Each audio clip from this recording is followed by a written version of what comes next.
Bine ai venit la momentul tău de terapie spre a deveni varianta ta cea mai bună.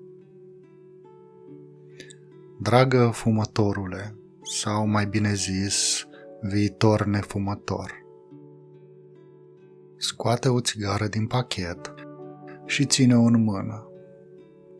Nu aprinde deocamdată, doar ține-o în mână și ascultă-mi vocea.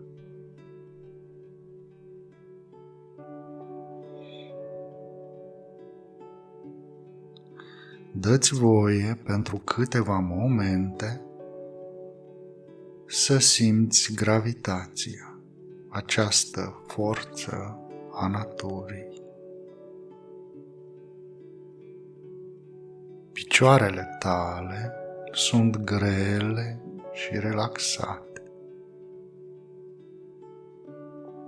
Mâinile tale sunt grele și relaxate. Cu fiecare expirație, pieptul și abdomenul tău devin mai relaxate, calde și grele. Întregul tău corp este relaxat.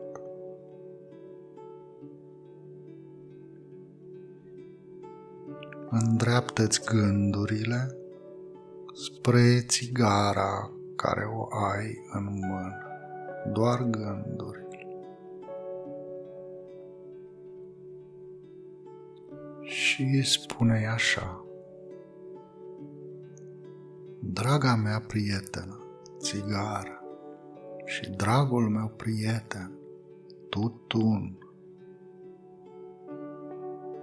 îți mulțumesc că ai fost lângă mine atâta vreme.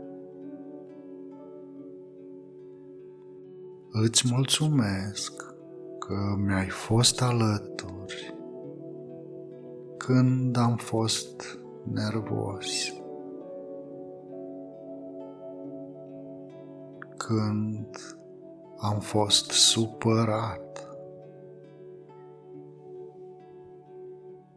Îți mulțumesc că mi-ai fost alături, poate când îmi era sete sau poate când îmi era foame. Îți mulțumesc că mi-ai fost alături când eram obosit. Îți mulțumesc. Și ca prieten îți spun că și eu ți-am trecut cu vederea mai multe neajunsuri. Am suportat mirosul tău în mine, mirosul de fum și gudron.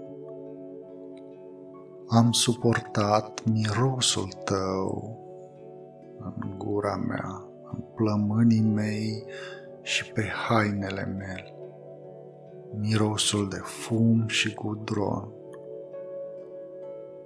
Gudronul tău l-am acceptat atâta vreme în plămânii mei, luându-mi aerul și oxigenul.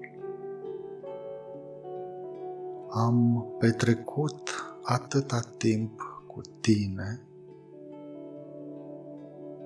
fără să stau alături de cei dragi, că ei nu sunt prieteni cu tine și nu te plac. M-am separat de ceilalți datorită ție. Așa că, dragă prietenă țigară și prieten tutun, nu mai putem fi în continuare împreună. Sunt mult mai puternic acum decât atunci când ne-am cunoscut. Și acum vreau să fiu liber. Prietenia noastră mă condiționează și îmi fură libertatea, îmi fură sănătatea, îmi fură timpul. Îți mulțumesc pentru tot ce ai făcut pentru mine. Îți mulțumesc că m-ai păcălit și am învățat acest lucru.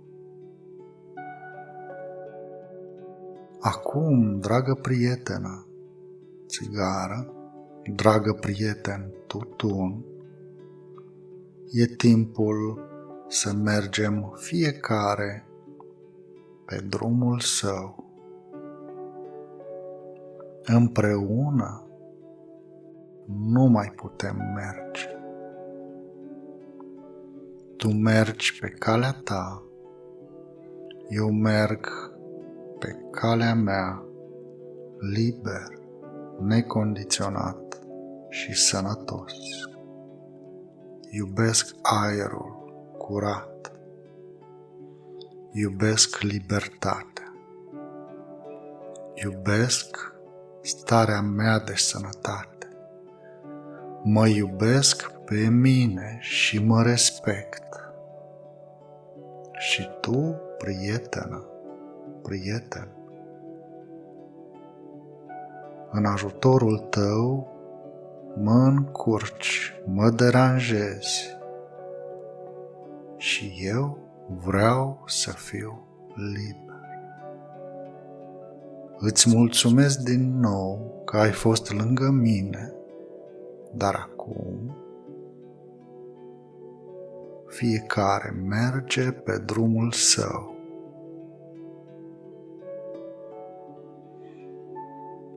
Foarte bine, nefumătorule. Acum deschide ușor ochii, privește țigara și lasă-o să cadă. Pășește peste ea și mergi mai departe, liber, bucuros și sănătos.